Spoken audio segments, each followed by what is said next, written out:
Another video of ITPM second student. Last lecture में हमने unit 4 का पार्ट 8 दैट इज़ आउटसोर्सिंग, जिसमें हमने trends of outsourcing in industry का डिटेल स्टडी किया था। तो आज के इस वीडियो लेक्चर में हम पार्ट बी स्टार्ट करेंगे यूनिट 4 का, जो कि है business process outsourcing that is BPO। तो शुरू करते हैं आज का ये video. So B part of unit 4 is the business process outsourcing that is in short BPO। ठीक है, तो सबसे पहले हम जो स्टडी करना है हमें इस चैप्टर में, उसका हम यहाँ पे इंट्रोडक्शन देख लेंगे। तो सबसे पहले हमें देखना है कि BPO क्या होता है। ठीक है, introduction to the BPO, what are the advantages of BPO in the IT organisations, the scope of BPO for the various organisation और industries, then India BPO segments. ठीक है, then IT services and ITES and BPO, then project management approach in the BPO sector, then BPO business models and ITO and BPO। तो ये सारे topics हमें इस chapter के अंदर स्टडी करने। So first we start with the introduction to the business process outsourcing. So in recent year, the term business process outsourcing or BPO has gained the prominence, and the trends of outsourcing back office operation to the centers in India and Philippines along with other countries in Asia has taken as a center stage। ठीक है, तो इस तरह से जो BPO sector है, ठीक है, वो एज अ आउटसोर्सिंग जो बैक ऑफिस ऑपरेशन से अलग अलग सर्विसेज में, ठीक है, so that will be in India, also in other country like Philippines and Asian countries। So we come across the projection that shows the greater growth in the BPO and more western firms outsourcing to the Asian and other countries। ठीक है, तो इस तरह से जो western countries है, they gives the outsourcing in Asian and other countries as a BPO। So first, why should any company in the West outsourcing its back office operation? ठीक है, तो ये क्वेश्चन मार्क है कि western companies back office operation को क्यों यहाँ पे आउटसोर्सिंग करती है। So there are several reasons for this. The primary और primer driver is the cost factor. ठीक है, तो प्राइमरी जो रीज़न है वो कॉस्ट फैक्टर है, because the wages in India and other Asian countries are cheap and in dollar terms, which mean that for the same amount of money that the other firms are paying for their employees in the west। ठीक है, तो जो cost factor है, ठीक है, that is the first reason, क्योंकि India में जो एम्प्लॉयज़ हायरिंग का जो वेजेस है that is cheap as compare to the western countries, because in western countries the term dollar in dollars they have to give the salaries to the employees। So that's why the main factor is the cost factor।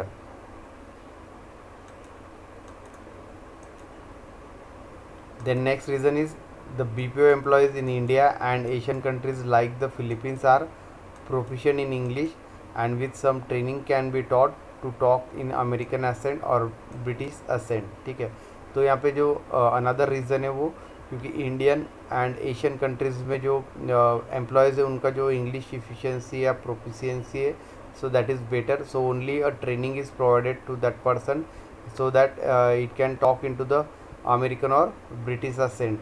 So this is comfortable for the Western organization। So these are some factors। There are the homogeneous benefits of American and European countries to outsourcing their back office operation to the companies in the east. तो इस तरह से जो western companies है उनको huge benefit है outsourcing का। ठीक है, for the back office operation they can provide the work to the eastern countries.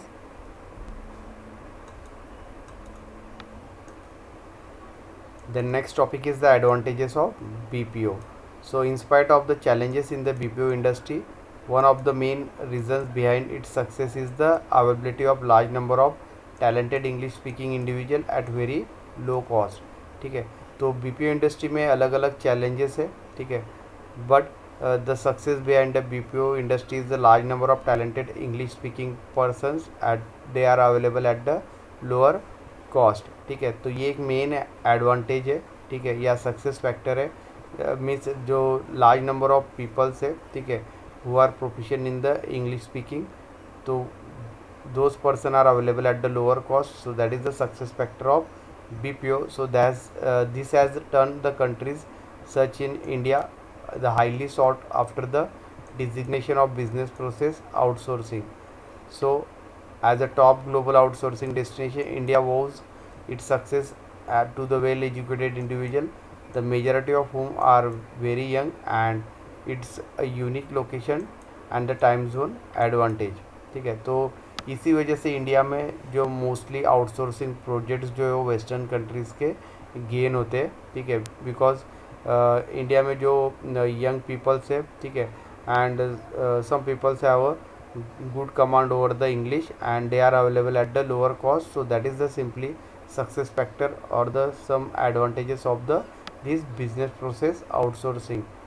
So the reasons of companies to outsource their business process is pretty simple. Business process outsourcing enables the business owner to reduce the burden of work and concentrate on the other core aspect of their operation.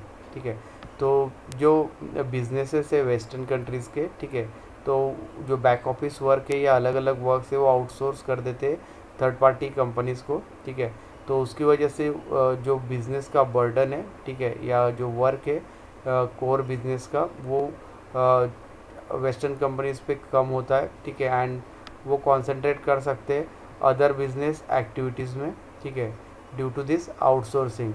So outsourcing to the third party company which is already well established and has the relevant experience in providing the services is a much more convenient option for the western companies. So outsourcing your business process comes with the series of advantages. Some of those include, ठीक है, तो यहाँ पे कुछ advantages जो है BPO के, ठीक है, आउटसोर्सिंग के, वो डिनोट किए. सो फर्स्ट जो एडवांटेज है वो कॉस्ट रिडक्शन है, जो ऑलरेडी हमने स्टडी किया है कि outsourcing helps the organization to cut the cost and save the monies. So it is one of the most important reason for the people that opting to the outsourcing their business process. ठीक है, तो outsourcing का use करके जो cost cutting है, ठीक है, for in the business, so that can be happen. So that is the important reason of outsourcing the business processes. Because the BPO has give rise a talented pool of employees available at the lower wages, result in huge cost reduction, which in turns result in better revenue of the company. तो BPO में जो है वो talented pool of employees जो है वो कम cost में available हो जाते हैं. ठीक है, तो उसकी वजह से कंपनी का जो ह्यूज कॉस्ट जो है ह्यूमन रिसोर्स पे जो लगने वाला है वो कम हो जाता है, एंड उसका रिजल्ट जो है कंपनी का जो रेवेन्यू है, ठीक है, मीन्स नेट प्रॉफिट है, वो इंक्रीज होता है. So that is the first advantage of BPO is the cost reduction. Second, ability of experienced professional. So recruiting a new employees and training them involves a lot of hassle and it is a huge cost to the company. ठीक है, तो अगर new employees को company में recruit करेंगे जिनको उस functions का या जो प्रोसेस में वो वर्क करने वाले हैं उसका नॉलेज नहीं है, ठीक है, तो उनको पहले ट्रेनिंग प्रोवाइड करना पड़ेगा. ठीक है, and that training is a costly.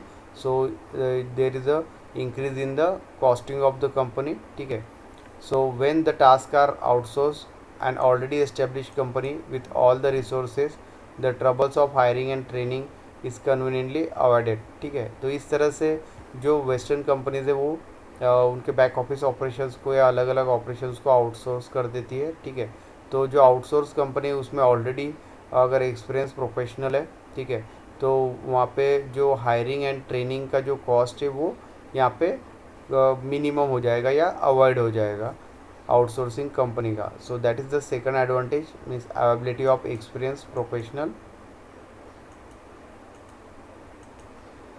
Third advantage is availability to focus on the core business. Since a considerable chunk of the business is outsource to a service provider, the top management of company can focus their attention to the core operational areas. So जैसे हमने last section में देखा कि outsourcing करने की वजह से जो आउटसोर्स कंपनी है उन पे जो बर्डन है वर्क का वो कम हो जाएगा, and they can focus on the other activities of the business like a core activities. ठीक है, तो इस तरह से जो वर्क का बर्डन यहाँ पे आउटसोर्सिंग कंपनी का कम हो जाएगा. ठीक है, तो उस वजह से वो अलग अलग एक्टिविटीज़ पे यहाँ पे थिंक कर सकते हैं to increase their business revenue. So this also leads to a better employee productivity and help them to make better and more informed business decision. Fourth advantage is the excellent source of customer feedback. So most BPO employees are in direct contact with the customer, as a result of which they are able to receive the first hand feedback about the products and services.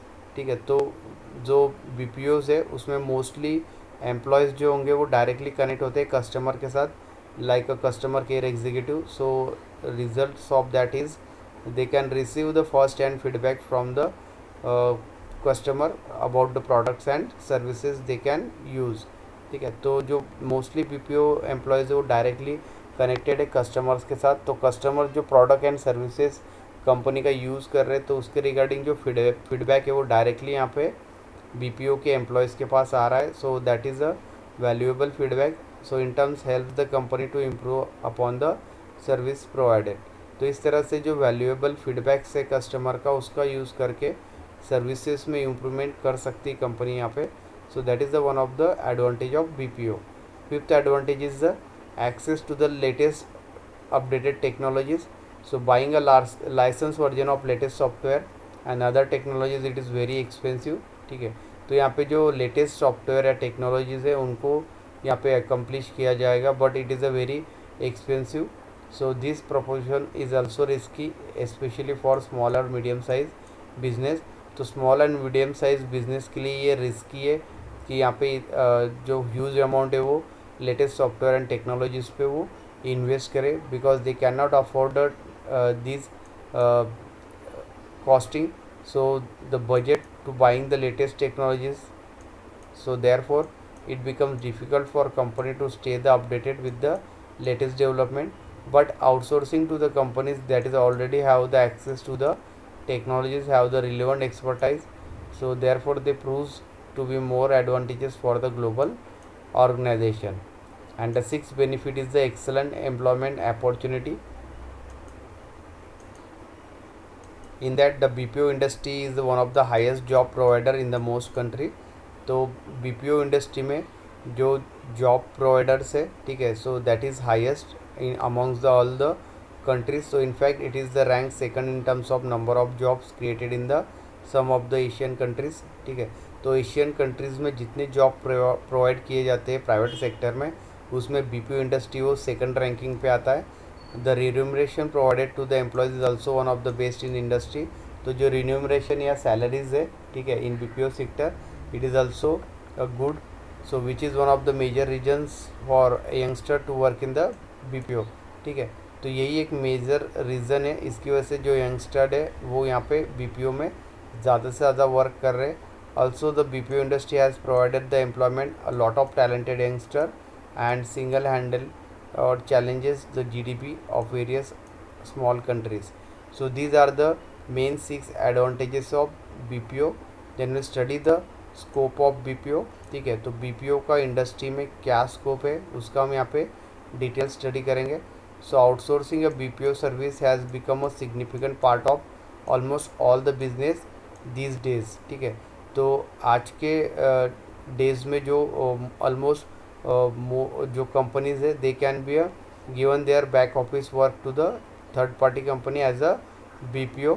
So the BPO industry has been responsible for providing the cost effective services to a lot of businesses. ठीक है, तो इस तरह से जो BPO industry यहाँ पे ये रिस्पॉन्सिबल है अलग अलग कॉस्ट इफेक्टिव सर्विस प्रोवाइड करने के लिए अदर बिजनेसेस के लिए. So the wide range of business domains in which BPO industry serve that includes. तो यहाँ पे कुछ मेन इंडस्ट्रीज़ का लिस्ट आउट दिया गया है जिसमें BPO मोस्टली वर्क करता है. So first is the IT industry. So software development, IT staffing, help desk services, infrastructure management services. ठीक है, तो इन सेक्टर्स में BPO का मोस्टली यूज़ किया जाता है. Second scope is the financial services. So book keeping, payroll processing, financial analysis services. ठीक है, तो इसमें भी BPO सेक्टर वर्क करता है, means outsourcing will be work in also financial services. Third one health care services. So tele radiology services, medical transcription services, health care claims adjustment. ठीक है, तो इन सेक्टर में भी BPO का use किया जाता है. फोर्थ कॉल सेंटर सर्विसेज जो मोस्ट पॉपुलर है, inbound and outbound call services और call centres, telemarketing, email support, technical support services. तो इसमें मोस्टली जो है बीपीओ सेक्टर यूज़ होता है, ठीक है। Fifth one is the e commerce website जिसमें online ordering and refund processing के लिए जो वर्क होता है बैक ऑफिस, ठीक है, तो इसके लिए भी यहाँ पे आउटसोर्सिंग यूज़ किया जाता है।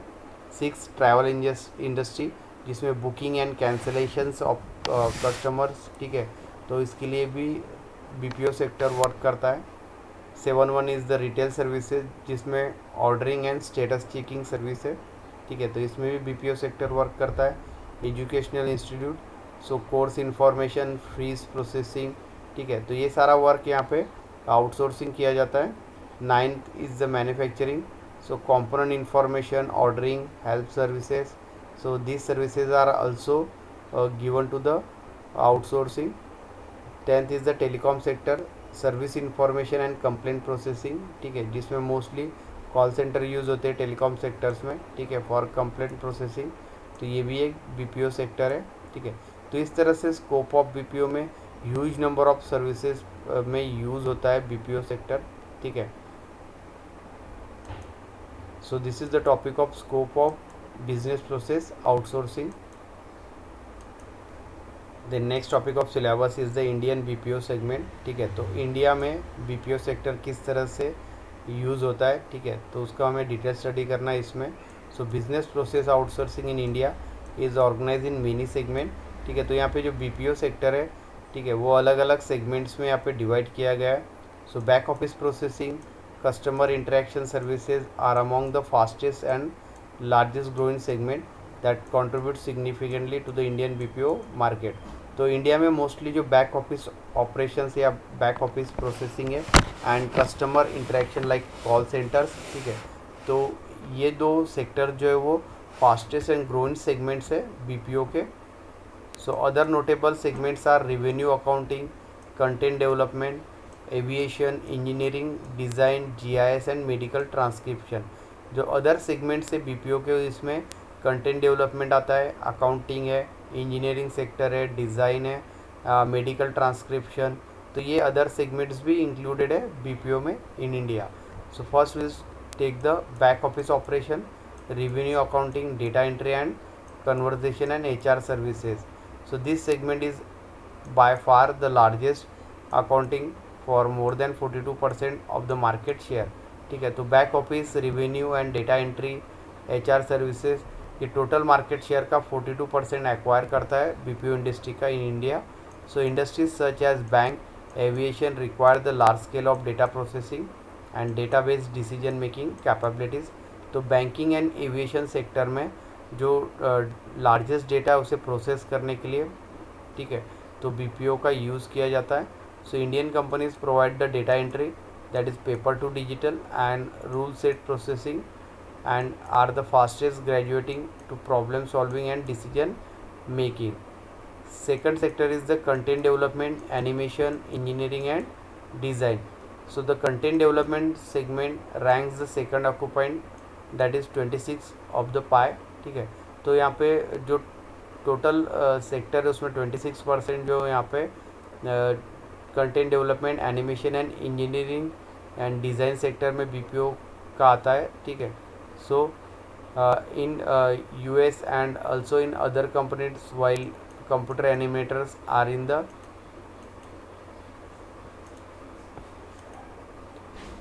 in India, the animators are earn about the 7,000 to 9,000 US dollar per year, or equivalent animator in the US earn about the 45,000 to 90,000 US dollar per year. So that is the huge difference in the payment structure. Next is the customer interaction services. So the customer care segment ranks the third occupant, that is 28% of the pie. तो customer care executive या customer call centres, ठीक है, सो ये जो sector है 28% acquire करता है total share का, ठीक है, out of 100। So customer care centre is the service centre with educate telecom facilities, train consultants, access to the requested side database, internet and other online information support infrastructure to provide the information of customer related function like marketing, selling, information, advice and technical support. ठीक है, तो इस तरह से या जो customer care executives है या कस्टमर इंटरेक्शन सर्विसेज है, ये अलग अलग फंक्शंस परफॉर्म करती है, जिसमें मार्केटिंग है, सेलिंग है न्यू प्रोडक्ट का, इंफॉर्मेशन है regarding the product, advice, technical support regarding the products and services. तो ये सारे फंक्शन जो इसमें अंडर कवर किए जाते हैं। Next is the medical transcription services. So medical transcription accounts the 2% of total Indian outsourcing services. तो टोटल इंडियन आउटसोर्सिंग सर्विसेज में 2% जो सर्विसेज है वो मेडिकल ट्रांसक्रिप्शन सर्विसेज एक्वायर करती है बीपीओ का। So medical transcription was one of the first offshore BPO services to be launched from India. So this service involves the transcribing of medical records from audio format or dedicated by the doctors to the other healthcare into their hard copy और electronic format. तो जो patients है उनका जो medical history या record है ये audio format में या टेक्स्ट फॉर्मेट में, ठीक है, ये हार्ड कॉपी में पुटअप किया जाता है और सॉफ्ट कॉपी में, that is electronic format. So that is recorded by the this BPO services. And last one is the other services. The other services include the online education or web based training, marketing, research analysis using statistical package, remote network maintenance and monitoring. तो ये सारा work जो है outsourcing through यहाँ पे होता है, ठीक है, that is online education, web based training या marketing research. So these are the various sector in which BPO will be work in Indian BPO industry. तो आज का वीडियो लेक्चर हम यही एंड करते हैं। नेक्स्ट वीडियो लेक्चर में हम आईटी सर्विसेज एंड बीपीओ का डिटेल में स्टडी करेंगे। So thank you.